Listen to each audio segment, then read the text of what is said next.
Bueno, buenas tardes a todos, gracias por la presencia. Le damos la bienvenida a este panel que hemos titulado La historia social y regional en el siglo XXI, en el marco del PISER, de este nuevo encuentro del PISER, por suerte presencial, que pudimos concretar.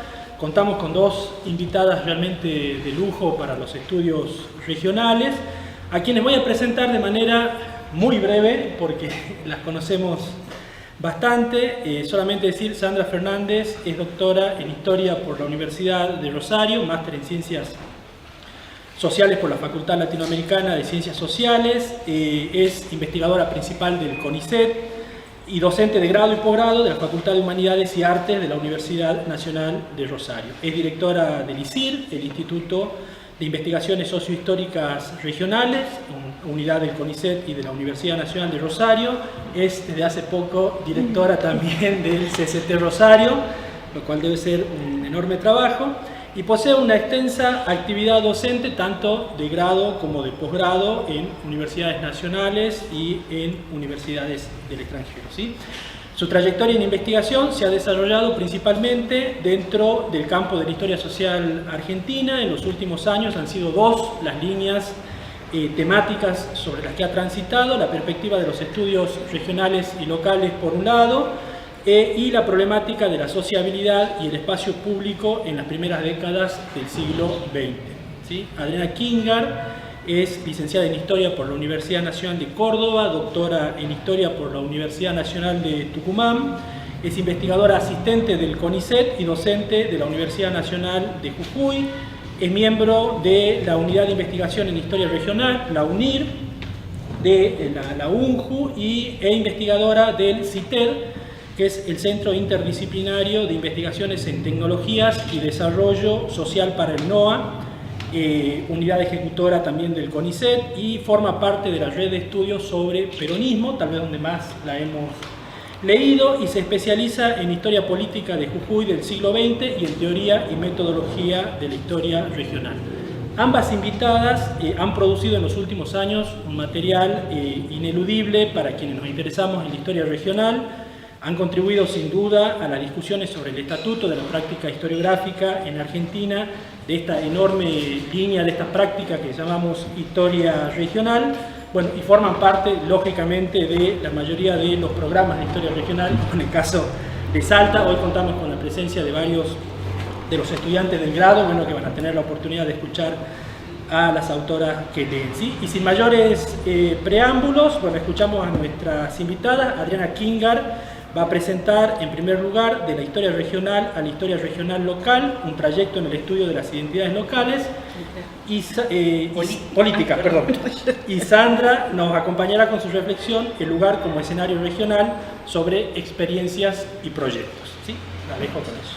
Aparecía en la revista Quinto Sol un dossier dedicado a los debates y conflictos de la historia regional en la historiografía en la Argentina actual, que estaba inspirado a la vez en un encuentro académico, un intercambio que había tenido lugar en la Universidad Nacional de General Sarmiento, convocado por Ernesto Bokoblaski, que tenía como disparador esa, digamos, obra en 3 tomos que habían coordinado Susana Bandieri y Sandra, y que lleva por título La historia argentina en perspectiva local y regional. El dossier de Quinto Sol, del que también participó Sandra, evidenció una vez más el firme posicionamiento y la fuerte gravitación de la llamada historia regional y de la historia local en el horizonte historiográfico argentino, a la vez que reveló la persistencia de interrogantes que se presentaban como todavía irresueltos y merecedores de debates. Para rescatar solo algunos de esos interrogantes que se plasman allí, ¿es todavía necesaria la historia regional tal como se ha venido practicando en el país? ¿Sigue siendo un leitmotiv de quienes así la practican la identificación de especificidades para enfrentar el avasallamiento de una historia con eje en las áreas centrales? Historia regional o historia local es toda reconstrucción que trata de fenómenos ocurridos en espacios extrapampeanos, cualquiera sea la estrategia de investigación elegida, es verdaderamente pertinente la división entre una historia desde el centro y una historia desde las regiones. La opción por una historia regional o local excluye por definición la reconstrucción de fenómenos y procesos anclados en el centro político y económico del país. La disociación entre el lugar de residencia del investigador y su objeto de estudio podría servir de antídoto contra una historia regional identitaria. Existe una tensión necesaria entre quienes reconstruyen procesos económicos en clave regional y quienes abordan procesos políticos o institucionales en clave local. ¿Y cómo se articulan los estudios de caso con indagaciones de mayor alcance? ¿Cuál es el fin que se persigue, en definitiva, al abordar problemas a diferentes escalas? Bueno, en ese marco, la misma Sandra incitaba a seguir sistematizando las producciones, a reflexionar sobre las aproximaciones metodológicas y a dialogar entre colegas que percibimos, decía ella, las potencialidades de tal línea historiográfica, que es algo que viene haciendo desde su temprana producción, esa incitación a la reflexión, al debate, a la clarificación conceptual. Y bueno, recogiendo el guante, procuraré entonces aquí hacer algún aporte en tal sentido, anclando la reflexión en un caso concreto que de por sí ha sido controversial en la historiografía argentina y que tiene que ver con la irrupción del peronismo y la cuestión de sus bases de apoyo. 3 lustros, Darío Macor y César Kach, reavivaron el debate sobre los orígenes del peronismo al correr el locus de la indagación desde las áreas centrales hacia el país interior, abogando por una perspectiva que ellos llamaron extracéntrica para explicar su surgimiento y su exitosa viabilidad en un universo económico y social, decían ellos, que aún no había sido marcado por la huella de la industrialización. Al decir esto, estaban pensando en las interpretaciones clásicas del fenómeno peronista, y las más clásicas de todos, la conocida interpretación de Gino Germani, sobre el peronismo como un particular modo de transición entre las sociedades tradicionales a una moderna. Las transformaciones a nivel de la estructura económica argentina, decía Germani, producida en la década de 1930, había provocado la inmigración de importantes contingentes desde el interior hacia las áreas, digamos, de lo que después era el conurbano bonaerense. Las áreas que por entonces estaban en pleno desarrollo industrial. Y esas masas, decía él, políticamente inmaduras, habían quedado, o estaban justamente por esa situación, en un estado de disponibilidad y permeables a la seducción de un líder carismático dispuesto a manipularlas. Bueno, sin abandonar el nivel de generalidad de estas interpretaciones, se sumaron los aportes de Miguel Murmi y Juan Carlos Portantiero, ¿sí?, que tuvieron por eje el reposicionamiento de la vieja guardia sindical en los orígenes del peronismo. Luego, los aportes de Juan Carlos Torre, que remarcaban el terreno conjetural en que habían quedado anclados este debate entre Germani y sus críticos, al no contar con investigaciones que digamos, ancladas en las orientaciones culturales y políticas de los lugares de origen de esos migrantes. Cuestión que también había sido resaltada en un artículo clásico de Alperín Domi en Desarrollo Económico, que llamaba la atención sobre estas lagunas en la investigación, ¿sí? Pero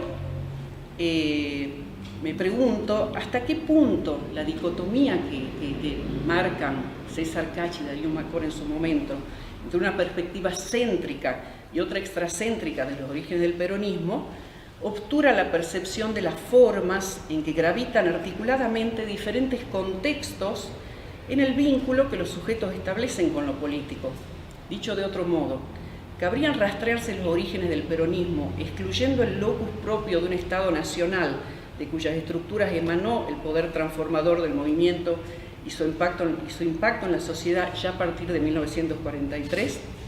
Volviendo a algunas de las preguntas del dossier de Quinto Sol del 2018, ¿Es pertinente la división entre una historia desde el centro y una historia desde las regiones? Yo creo que en alguna medida la dicotomía entre una perspectiva céntrica y otra extracéntrica del origen del peronismo obtura la percepción de las formas en que gravitan articuladamente diferentes contextos en el vínculo que los sujetos establecen con los políticos. ¿Cuál es la unidad de análisis, la escala adecuada para aprender ese vínculo? ¿Cuál es el camino para captar en definitiva la experiencia social? La llamada historia regional en Argentina, en la que explícitamente se inscribe en buena parte de los estudios extracéntricos del peronismo, ha venido sumando argumentos a favor de la necesidad del microscopio. Y en este sentido ha contribuido a ese tránsito desde la historia regional hacia la historia regional local. Ya hace varios años que esta línea historiográfica ha asumido que regionalizar es identificar contextos configurados a partir de prácticas sociales sedimentadas, eficaces como orientadoras de la acción que son reconocibles a lo largo de un espacio determinado. Junto a ello, y a partir del posicionamiento en la línea por la que hace tiempo discurre la renovación de la historiografía social, ha venido reivindicando una historia con rostro humano, procurando entonces hallar caminos metodológicos para captar el sentido de la acción social de manera rica y compleja, esto es, atendiendo a la mayor cantidad de contextos posibles. Es entonces la unidad de análisis, la escala adecuada para intentar capturar los sentidos de la acción. Podemos elegir atribuir al sujeto por la vía del determinismo ciertas orientaciones políticas, ideológicas, etcétera, para lo cual es suficiente una mirada de nivel macro, como la que habilitan, por ejemplo, las cifras de los censos industriales, que nos permiten conocer la proporción de población rural y urbana en Jujuy en 1935 y 1947, o la cantidad de obreros y empleados por sector económico. Otra alternativa es intentar hallar un plus de sentido en el comportamiento de las personas por la vía de la contextualización intensiva. ¿Y a qué escala? ¿Es posible percibir la gravitación concomitante de diferentes contextos locales, regionales, nacionales, globales sobre las motivaciones del actuar de los sujetos? Los microhistoriadores lo han señalado claramente. El término micro refiere a un nivel de observación de los problemas históricos, a un cambio de escala tendiente a captar la diversidad de la experiencia social y la pluralidad de contextos implicados. Si la llamada historia regional asume lo que entraña la vuelta al sujeto y entonces busca comprender, además de explicar los fenómenos sociales, la escala de análisis debe trasladarse indefectiblemente hasta el nivel de lo micro, ya que la puerta de acceso a la comprensión de lo social se encuentra al apuntar la lente hacia los individuos que participan de las relaciones sociales, porque de lo que se trata es de capturar sentidos, y estos son, como los sujetos que los portan, inaprensibles a través de un abordaje de macro nivel. Bajo estos presupuestos, y dado que la espacialización es inherente al análisis social, ¿en qué ámbito espacial es posible observar la acción humana con sentido? En un espacio local. No cabría, por lo tanto, situar la perspectiva regional del análisis histórico en algún punto intermedio entre lo micro y lo macro, pero sí estar atentos a identificar prácticas sociales, políticas, económicas, culturales que tienden a repetirse en la extensión de un espacio y a lo largo de un tiempo, revelando la presencia de estructuras. Es decir, la justeza en la identificación de un contexto regional será mayor si, además de analizar datos censales y cuantificar variables, reconstruimos la dinámica social a lo que se llama metafóricamente a ras del suelo, siguiendo trayectorias individuales, perfilando redes de interacción, en fin, echando mano al microscopio. Ese mismo microscopio que en otro momento analítico permitirá captar los modos en que ese contexto que llamamos regional tiende a gravitar sobre los cursos de acción. La respuesta desde la historia regional local a una de las preguntas que se hacía Ernesto Gosblaski en esa oportunidad sobre el por qué se prefiere cierta escala respecto a otras escalas disponibles e igualmente legítimas y productivas, podría sintetizarse bien en las palabras de Jacques Revel cuando afirma que la experiencia más elemental, la del grupo restringido, incluso la del individuo, es la que más luz arroja porque es la más compleja y porque se inscribe en el mayor número de contextos diferentes. Bueno, siguiendo estos lineamientos, diremos que el estudio de las experiencias asociadas con la irrupción del peronismo involucra dimensiones diversas, solo analíticamente disociables. Si queremos reconstruir el proceso de reconfiguración de identidades políticas abierto en Argentina en 1943 a partir del posicionamiento de Perón al frente del Departamento Nacional del Trabajo y luego Secretaría de Trabajo y Previsión, cabría analizar los mecanismos subjetivos que pusieron efectivamente en acto esta identificación. ¿Cuánto de la adhesión popular que el peronismo halló en Jujuy se debió a factores gravitantes a lo largo del espacio nacional? ¿Y cuánto de ese mismo apoyo es atribuible a condicionamientos solo eficaces en un marco espacial más limitado? Es una cuestión seguramente difícil de deslindar, pero legítima de plantear. El camino señalado por la historiografía regional que propugnamos aquí lleva la mirada hasta la escala local, como espacio propio del microanálisis, en el entendimiento de que solo a ese nivel puede captarse el efecto del juego articulado de los múltiples contextos que inciden en la orientación de las prácticas y hacerse inteligible la naturaleza del vínculo que los sujetos establecen con lo político. Sin duda en Jujuy, como en Buenos Aires, Corrientes, Tucumán, Salta, era cada vez más difícil desconocer la obra de justicia social que desde el vértice mismo del Poder Central se había dispuesto, como decía Juan Carlos Torre, a reparar viejos agravios por decreto, y más improbable aún no reconocer tras ella la figura carismática que lo encarnaba. Desde un principio, aún en los rincones más apartados del país, la adhesión popular al nuevo movimiento político nacional en ciernes tendió a orientarse hacia la figura de su líder supremo.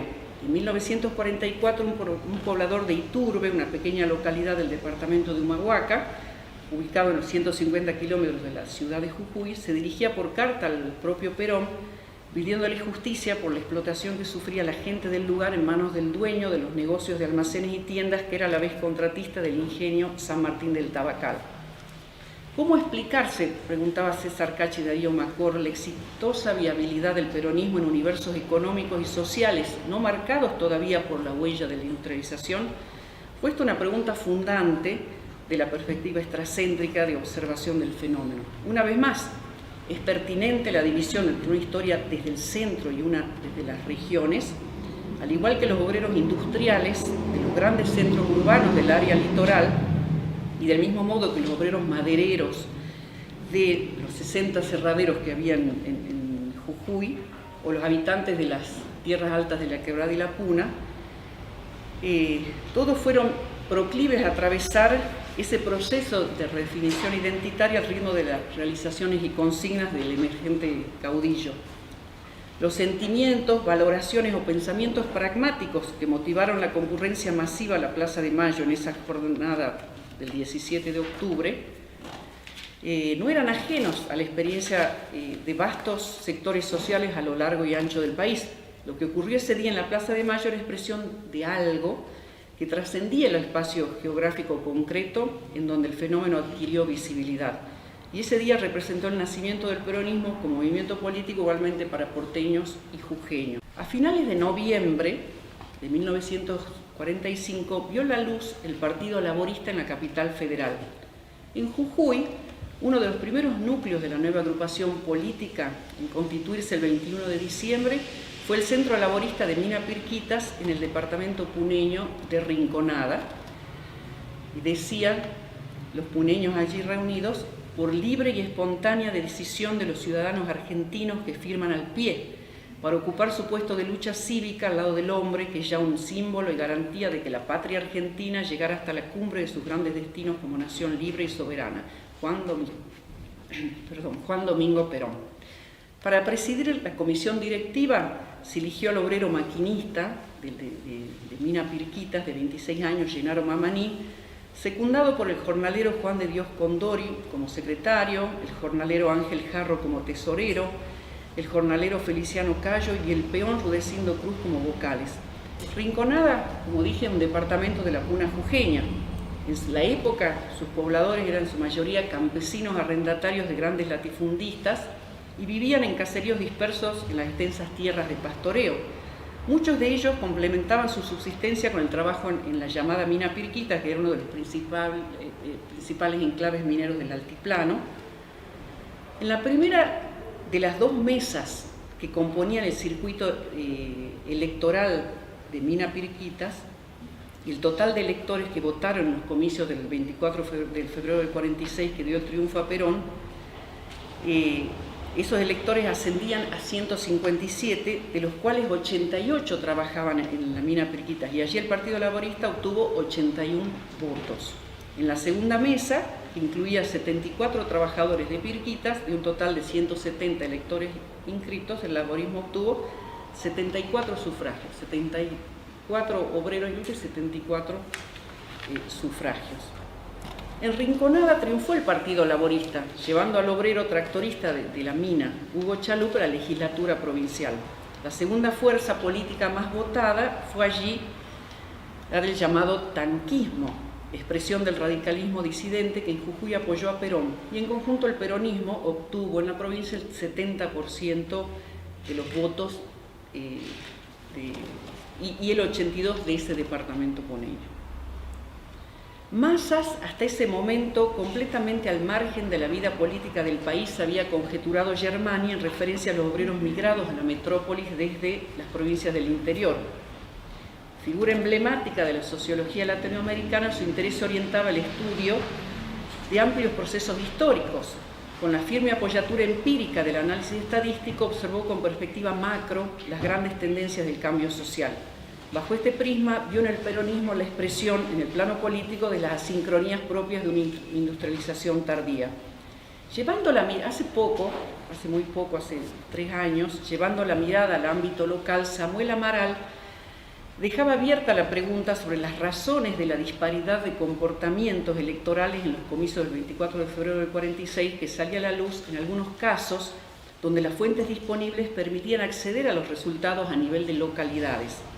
Lo que llamaba la atención del historiador era el hecho de que en algunas localidades de la Pampa Gringa, área que presentaba características similares en cuanto a estructura productiva y composición social, había triunfado la fórmula Perón-Quijano, mientras en otras lo había hecho la de la Unión Democrática Tamborini Mosca.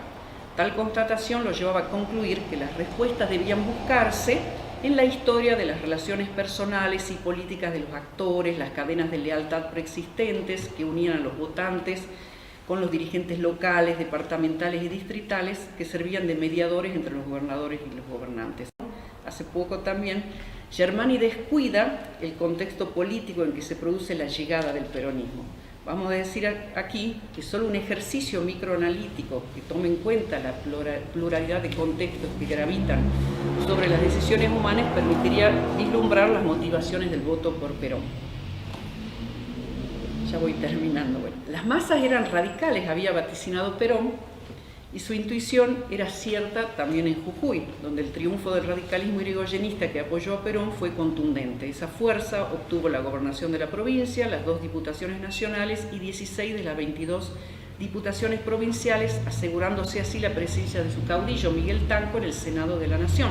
Las 6 restantes bancas en el Parlamento local fueron ganadas por el laborismo, que además de imponerse en el área azucarera jujeña, lo hizo en 3 departamentos de las tierras altas, Humahuaca, Cochinoca y Rinconada. En este último se emplazaba, como dijimos, la mina Pirquitas, y vimos el ascendiente que Perón tuvo entre sus trabajadores.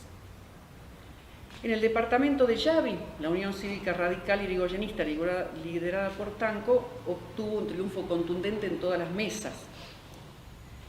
Por otra parte, la casi totalidad de los puneños que participaron del conocido Malón de la Paz residían en el departamento de Cochinoca, donde se había impuesto el laborismo, llevando a la legislatura a Viviano Dionisio, empleado de Mina Aguilar y figura clave en la organización del Malón. El derecho a la tierra había sido una reivindicación constante y central en las diversas formas de protesta social en el norte jujeño desde finales del siglo XIX.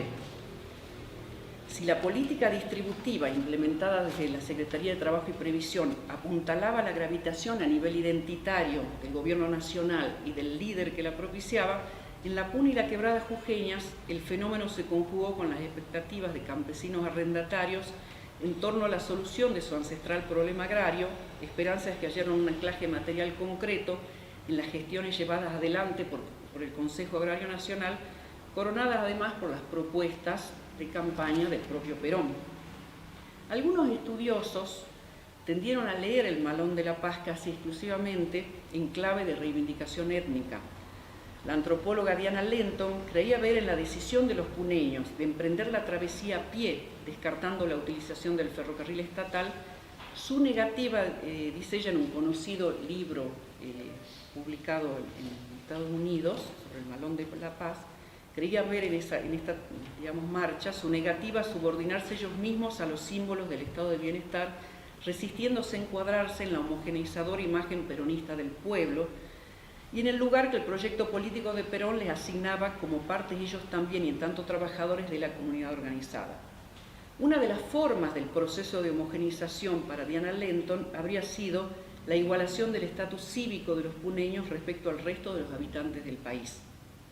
Pero, como una mirada local va a permitir develar, los campesinos indígenas arrendatarios del altiplano jujeño portaban desde hacía largo tiempo sus libretas de enrolamiento, votaban asiduamente desde el siglo XIX, como lo demuestran las investigaciones recientes de Gabriela Sica, figuraban en los padrones electorales, se afiliaban a partidos políticos, concurrían a las convocatorias comiciales e incluso se postulaban como candidatos, resultando electos en algunas ocasiones, como el caso de Francisco Quiquildor en la década de 1920, que es un diputado indígena, digamos, que llega a la legislatura de Jujuy. A través de un diálogo con la microhistoria, la historiografía regional ha asumido que la focalización del análisis a un nivel micro entraña efectos cognoscitivos, por cuanto permite integrar en él datos diversificados en relación a los comportamientos y a las experiencias de los actores, abriendo una veta por donde intentar comprender y explicar las complejas formas en que los sujetos actúan, sienten y piensan, haciendo conocer realidades específicas y distintas de las develadas a una escala macro. El estudio de la emergencia del peronismo involucra en definitiva dimensiones diversas, solo analíticamente disociables. Además del proceso de configuración de un marco para la integración de los sujetos en la comunidad nacional, cabría analizar los mecanismos subjetivos que ponen en acto esta integración. Realidades económicas sociales, formas culturales y étnicas, tradiciones políticas, cimentados antagonismos, particulares modos de acción contestataria y materializaciones muy tangibles de la hasta la víspera existente estructura de poder, concurrieron en la configuración de un contexto peculiar que gravitó en las llamadas tierras altas de la Quebrada y la Puna, dejando su impronta en los procesos de redefinición identitaria también desatados allí como en el país a partir de 1943, imprimiendo un significado particular a la experiencia popular en los momentos de emergencia del peronismo. En definitiva, el horizonte de una historia social complejizada nos coloca ante el desafío de articular una historia regional local capaz de contemplar la gravitación de contextos locales, regionales y nacionales, tanto para mejor comprender, por ejemplo, las estrategias de diversificación productiva de actores económicos en coyuntura de crisis, como la adhesión de miembros de una comunidad campesina a un determinado partido de masas. Silvana Palermo, en el dossier aludido, llamaba la atención sobre la inconveniencia de olvidar en el análisis la fuerte gravitación del Estado Nacional a través de sus instituciones y agentes en la vida de los sujetos. Pero esta incidencia se visibiliza justamente al localizar el análisis de este proceso de nivel nacional.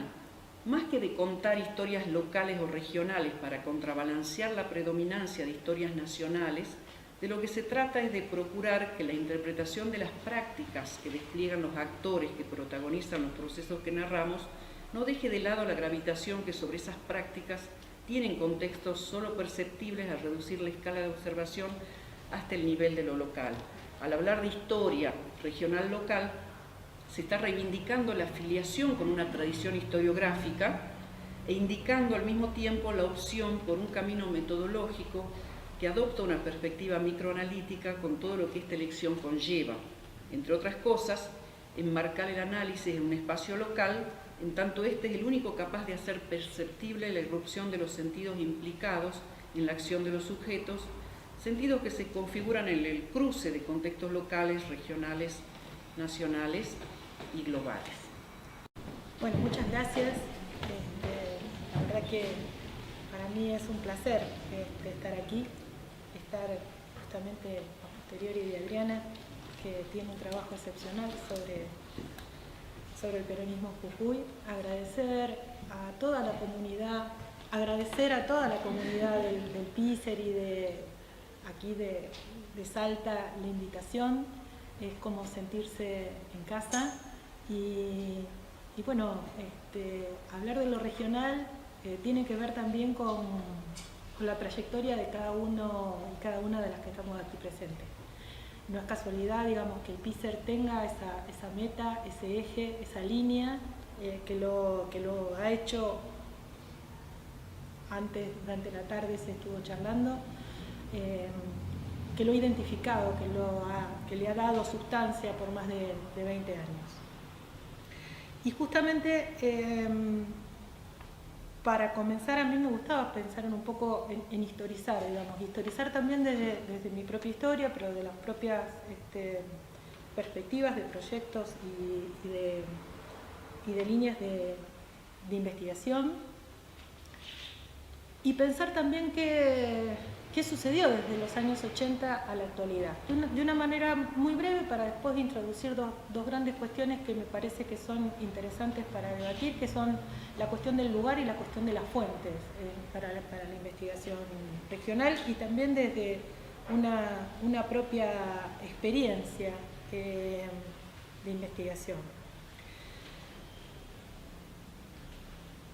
Yo era estudiante en los años 80, para todo. Y justamente una de las asignaturas que cursé en el año 1985, con un plan de estudios recientemente implantado, con una recuperación democrática impuesta y ganada en 1984, tenía una asignatura que se llamaba nada más y nada menos que Seminario Regional. Esa asignatura en la carrera de Historia de la Facultad de Humanidades y Artes de la UNR la dictaba en ese entonces Ricardo Falcón.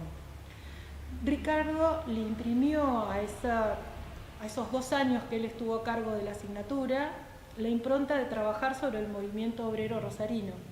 Por lo tanto, todos los que cursamos seminario en esos años, tuvimos como tema de investigación algo ligado al movimiento obrero rosarino. Y el núcleo de la producción de lo que después fue un debate que se instaló en los 90 surgió de esas investigaciones, y buena parte de las personas que se formaron con Ricardo continuaron estando a cargo de las cátedras y fueron, digamos, protagonistas de los debates alrededor de el movimiento obrero argentino en las primeras interescuelas, antes también hablábamos, las primeras jornadas de historia económica, y esa asignatura continuó con los años y es la asignatura de la que actualmente yo soy la profesora titular. Pero eso no fue un fenómeno rosarino, sino que fue un fenómeno que se gestó en distintas carreras de historia del país. No fue fruto de la casualidad. Cuando yo estaba revisando qué decir y en función también de lo que hablábamos previamente, digo, tendríamos que hacer un proyecto que diga ¿por qué lo regional en los 80? ¿Sí?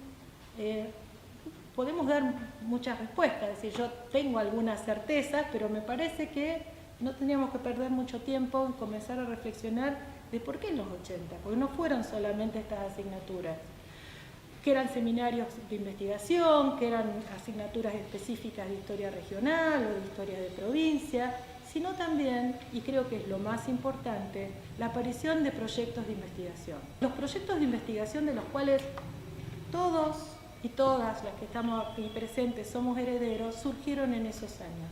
Fueron proyectos que tuvieron como línea, como perspectiva, como una dirección de sentido, la cuestión de lo regional, que era incierto, que era difuso, que no se sabía, digamos, no había un debate tan certero, pero lo que sí se sabía es que había una profunda convicción por involucrar lo regional a las problemáticas de estudio. Y para los más jóvenes, que hoy pueden hablar de lo regional con soltura, yo les digo que no fue fácil. Yo he visto batallas campales en mi propia carrera, en mi propia escuela, en donde varias colegas y colegas, digamos, denostaban de forma sistemática y recurrente las investigaciones de carácter regional. Eso no es lo que sucede ahora, pero bueno, hubo mucha trayectoria, pero también mucho trabajo muy serio y mucha producción de conocimiento alrededor de la problemática de lo regional y local.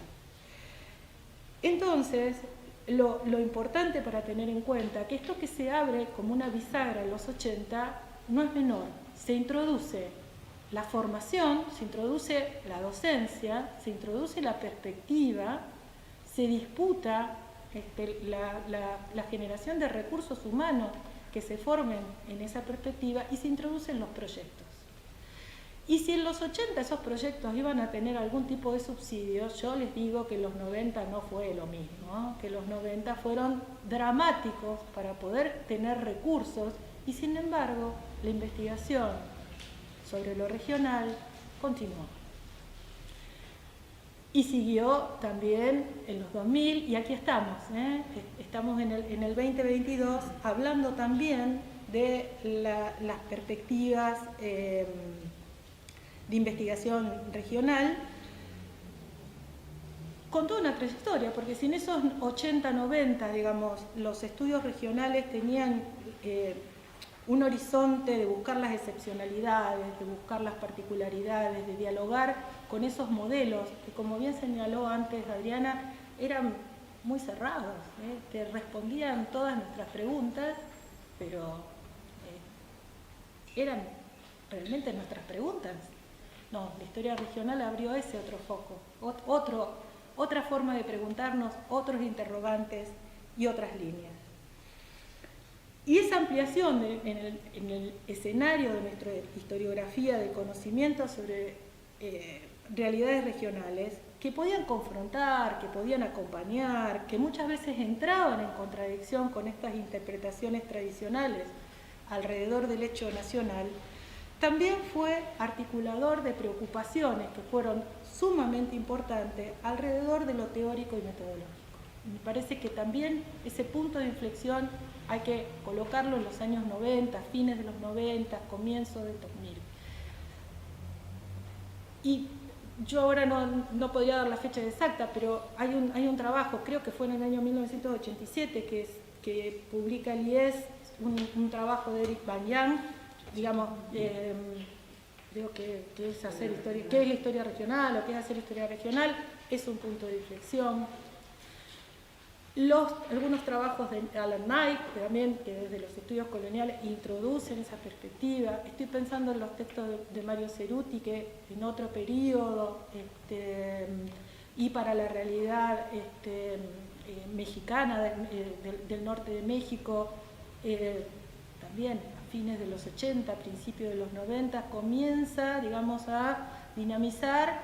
Bueno, y esos trabajos también movilizan, también colaboran en las justificaciones, en los estados de las cuestiones de los proyectos, pero me parece que lo que más revulsiona esta capacidad de comenzar a reflexionar sobre qué es lo que estábamos haciendo, tenía que ver con la base empírica de los estudios que estos proyectos de investigación llevaban. No se podría haber podido teorizar sin haber tenido todos esos insumos, ponencias, artículos, libros, las mesas, es decir, había, pensemos, digamos, en cómo esa producción se fue capitalizando, y no solamente cómo se capitalizó, sino lo que significó comenzar a reflexionar sobre cómo pensar la historia regional.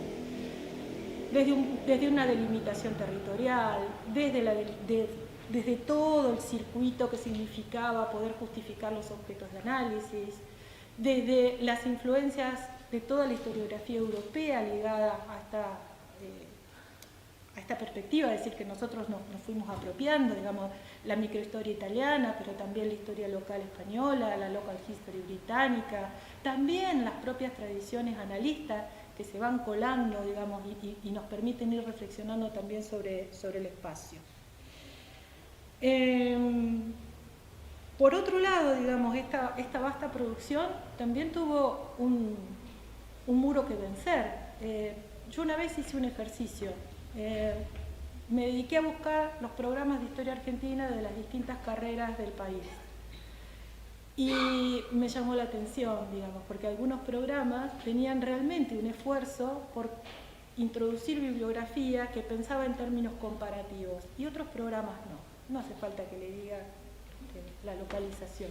Es decir, esta modelización de lo nacional, del hecho nacional como impuesto, el conocimiento de lo que se produce en los desde distintos proyectos y desde distintos espacios universitarios. Como les decía, esta cuestión de a fines de los 90 comenzar a problematizar sobre lo teórico y metodológico llevó también a decantar y a ponernos a discutir, digamos, bueno, ¿qué estamos haciendo con lo regional y local? ¿Tenemos que reflexionar sobre la escala? Sí.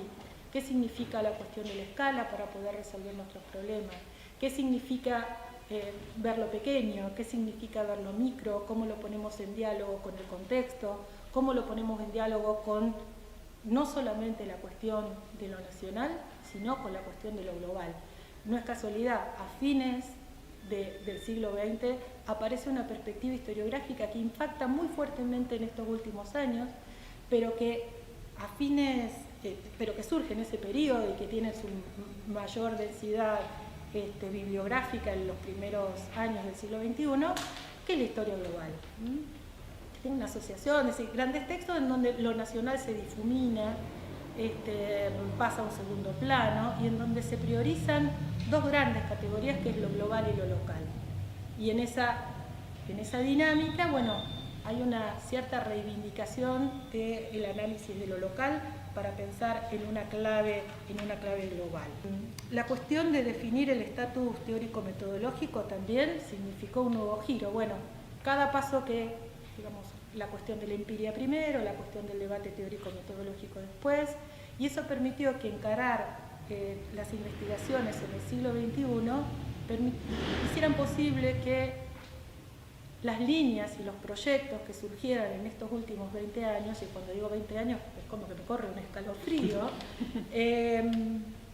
ya con una solidez mucho más importante. Es decir, una solidez desde la matriz de un conocimiento acumulado y una solidez también para debatir desde estos aspectos, que siguen en debate, que siguen en discusión, que tenemos que seguir dándonos, que lo tenemos que abrir, digamos, tener constantemente abierto, ¿no?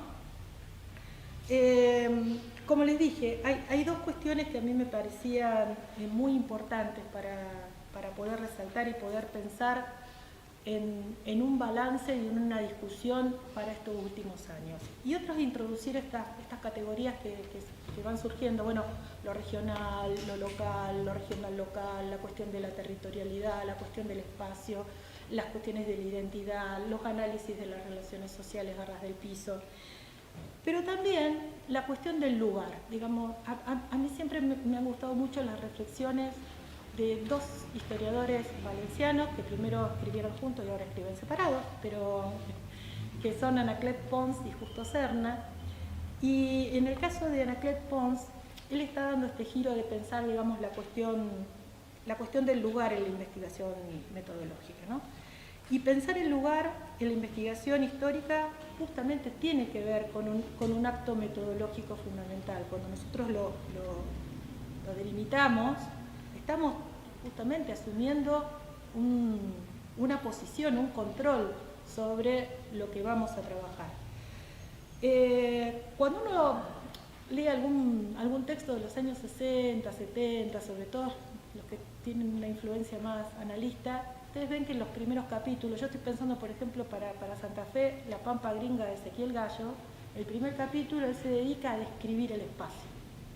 Describen largamente el espacio, el paisaje, utilizan mucho a los viajeros para poder corresponderlo. Bueno, tenía que ver con esto, ¿no? Describir lo natural, describir ese espacio, describir dónde se iba a llevar adelante el estudio.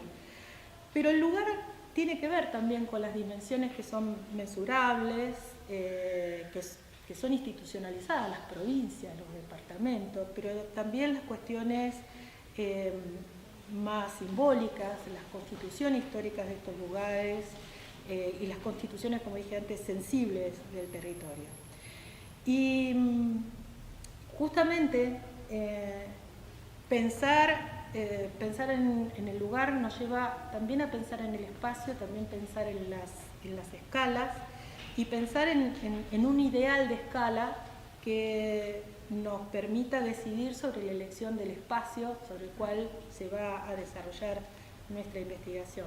Tomo el ejemplo de lo que puso Adriana, tiene muchísima claridad, es decir, yo cuando la escuchaba decía, bueno, esto cierra muy bien, digamos, con lo que yo pensaba decir, porque ella está trabajando sobre un espacio que es un espacio sensible, que es un espacio simbólico, que es un espacio que tiene una constitución histórica, pero también es un espacio que tiene una delimitación administrativa e institucional. Es el lugar. Estos estudios también, esta nueva modalidad, es decir, que yo estoy notando cada vez más en los trabajos de historia regional de estos últimos años, es el esfuerzo que tienen por contextualizarlos. Es decir, los procesos no son procesos que quedan encerrados, encapsulados, como alguna vez se acusó tan francamente a los estudios regionales de quedar encerrados sobre sí mismos, sino que esta contextualización los hace dialogar no solamente con problemas típicos del hecho nacional, sino con problemáticas que lo vinculan con cuestiones mucho más generales y que se resuelven a nivel del problema que estemos presentando. Y la segunda cuestión, después vuelvo sobre lo santafesino, que yo quería resaltar, era la cuestión de los archivos. Si hay algo que la perspectiva de lo regional y local ha instalado, es pensar al archivo desde otro lugar. Cuando yo era estudiante, teníamos una idea del archivo, es decir, íbamos el Archivo General de la Nación, el archivo de la provincia de Santa Fe, es decir, la idea de ese archivo rígido que controlaba, que reservaba y conservaba los materiales sobre los que uno iba a trabajar, a llevar adelante la investigación. Después había un montón de archivos, las bibliotecas, los museos, pero la investigación regional, y los invito a que reflexionen sobre sus propias investigaciones, nos ha abierto un mundo de nuevos archivos. Digo archivos en el sentido más amplio del término, no lo estoy utilizando en el sentido más estricto. Podemos pensar en colecciones, en fondos. La historia regional ha recuperado un sinnúmero de archivos que no eran tales previamente a las investigaciones a las cuales nos enfrentábamos. Y eso no es menor, porque significa recuperar esas voces silenciadas, significa recuperar segmentos de historia, de registro, que en estos acercamientos más tradicionales se pierden de vista. Adriana habló de la habló de la metáfora del microscopio. Y yo voy a utilizar otra metáfora para la cuestión de las fuentes, que es la de la red. Cuando nosotros hacemos historia regional y local, tenemos una malla de una red que es chiquita, que nos permite arrastrar más, que nos permite decantar también con mayor esfuerzo. ¿Por qué? Porque en muchos casos quizás tengamos fondos documentales que son dispersos, que hay que ir desgranándolos, enhebrándolos, haciéndolos dialogar, es decir, no es ese archivo monumental que nosotros llegamos y podemos trabajar. Y justamente esta recuperación de nuevas fuentes ha llevado a que la investigación regional se dinamice, se actualice, se refuerce y adquiera esa originalidad que hoy podemos esgrimir casi de forma sistemática.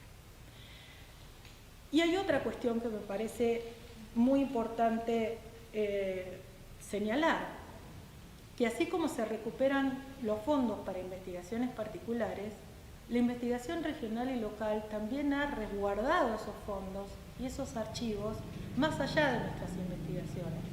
La tarea de la investigación regional ha sido recuperar esos fondos, y también los invito a pensar en cada uno de los núcleos que conforman el PICER, en la cantidad de fondos que ustedes han recuperado, que ahora están en sus institutos de investigaciones, que pueden estar en sus departamentos, en sus cátedras. Eso es sumamente interesante, es decir, estamos abriendo una perspectiva de trabajo a futuro historiográfico que era totalmente impensado en los años 80.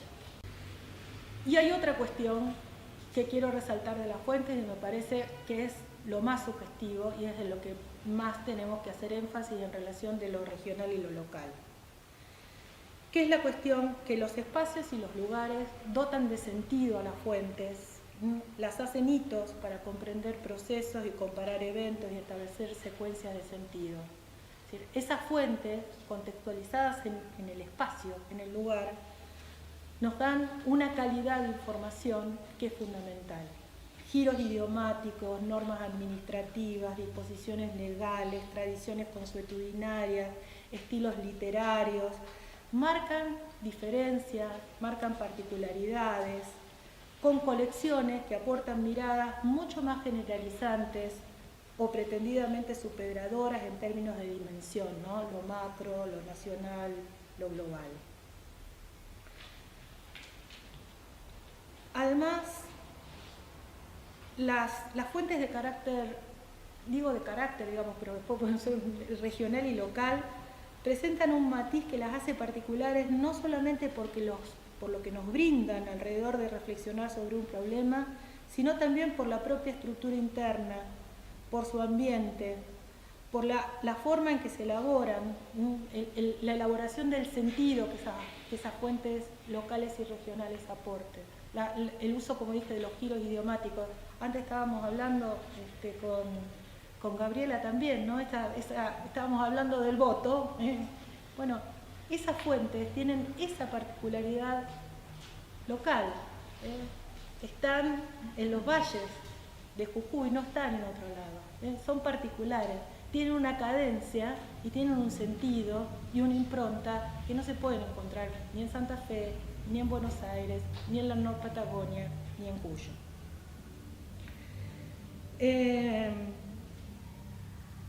Por otro lado también, a mí me gusta hablar, como dice Levi, de la textura de la fuente, ¿no? Las fuentes obedecen también a toda una cultura que le está expresando y la lectura que nosotros hacemos también obedece a una cultura historiográfica. Y la cultura historiográfica que podemos arrastrar, a pesar de ser de poco tiempo, desde la perspectiva de lo local y regional, también introduce una variable fundamental en cómo la tratamos. Esa experiencia historiográfica de este conocimiento de lo regional y local permite también una lectura particular de esas fuentes. Un historiador, una historiadora que está trabajando Salta, que está trabajando Jujuy, que está trabajando Santiago, que está trabajando Tucumán, va a tener una mirada muy particular de esas fuentes que se recuperan. No mejor, pero sí diferente al que pueda tener un colega que tiene un formato de esta mirada más modelizada, más nacional, más aparentemente superadora. Por otro lado, hay otro gesto que tienen la recuperación de la fuente en esta clave regional y local, que es pensar en los archivos cuando aún no lo son. Digo esto por toda una serie de experiencias que muchas veces se gestan desde los institutos. Me corro por ahí hasta de mi propia investigación. Cuando estamos pensando en estos fondos documentales locales, estamos pensando en cómo recuperamos lo que sabemos que se va a perder si no hacemos realmente una convocatoria, una acción de recuperación de esos fondos para la historia regional. Les cuento una experiencia.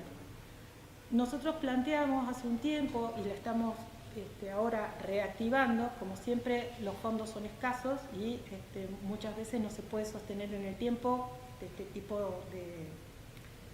de proyectos de investigación aplicada, tratar de recuperar fondos fotográficos de la sociabilidad santafesina de fondos de la gente común, es decir, cómo registrar, cómo recuperar fotografías que en un breve y corto plazo van a ser descartadas o vamos a perder toda posibilidad de poder datarlas, de poder contextualizarlas, de poder identificarlas. Lo pongo en un ejemplo muy claro que nos pasa a todos. Todos tenemos la foto de la abuela, la foto de familia, en una caja de zapatos, visualmente guardada. Bueno, cada generación que pasa se pierde la posibilidad de datar esa fuente. Y cuando digo fotografías puedo decir epistolarios, puedo decir documentación, puedo decir todo lo que no es prensa oficial, volantes ligados a la militancia. Todo eso se va perdiendo y a la medida que no se puede ir recuperando, termina como termina buena parte de esas fuentes, o quemado o en la basura. Entonces, la historia regional también permite esto, ¿no? Esto de poder pensar en las fuentes que aún no son fuentes, poder pensar en archivos que no están pensados en archivos, poder bajar hacia la sociedad y decirle, a ver, recuperemos, sobre todo como un gran gesto de la historia social, recuperemos esas fuentes para poder pensar en una perspectiva de lo regional mucho más acabada, mucho más completa, mucho más también generosa y que se pueda proyectar mucho más en el tiempo.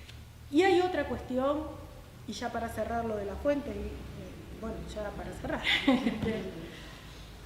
la cuestión de la originalidad. Lo que brindan los fondos ligados a lo regional y local es una profunda originalidad sobre las temáticas. Abren no solamente la novedad, sino la posibilidad de triangular esas fuentes con las fuentes ya existentes.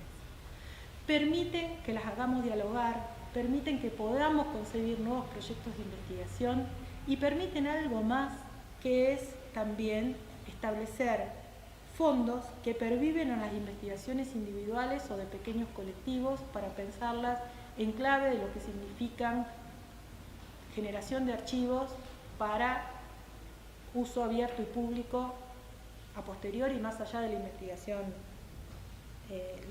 histórica.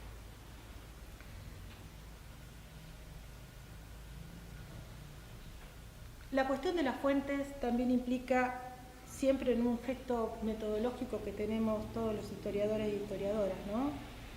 Siempre las leemos a través de un cristal, una forma de mirarlas, una forma de preguntarnos sobre ellas, la cuestión de cómo leemos esa información, y aún sin los límites lingüísticos y culturales, la cuestión de la perspectiva de la escala, del espacio, del lugar, siempre imponen referencias que no son posibles de soslayar, y que es el ejercicio de interpretación que la perspectiva de lo regional y local hace sobre lo más cercano y lo más visible y perceptible de la problemática. Es decir, esas fuentes son el elemento y la matriz a partir de las cuales nuestras investigaciones se sustentan y se consolidan. Y no voy a hablar de mi investigación más que señalarla, ¿no? Alrededor del lugar nosotros venimos trabajando desde hace bastante tiempo con analizar las cuestiones de la sociabilidad santafesina, primero en la entreguerra rosarina, después ampliar un poquito los espacios dentro de Santa Fe, y lo que nos planteamos ahora con un proyecto de más largo alcance es también establecer estudios comparativos, no solamente entre las dos grandes ciudades de la provincia, bueno, acá hay varios santafesinos, así que voy a ser cuidadosa, pero también en el contrapunto de lo que significa la ciudad capital con trayectoria colonial como es Santa Fe y la ciudad de Rosario, que es producto, digamos, de las derivas del siglo XIX y que tiene una agencia bastante diferente, pero también en el sinnúmero de ciudades intermedias que también van a adquirir una dimensión completamente diferenciada Digamos, es imposible pensar en una unidad para interpretar a la provincia.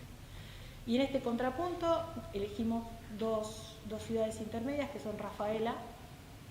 No es porque Perotti sea de Rafaela y nos pueda dar ningún tipo de subsidio, acá la gente santafesina no sabe, sino justamente porque Rafaela representa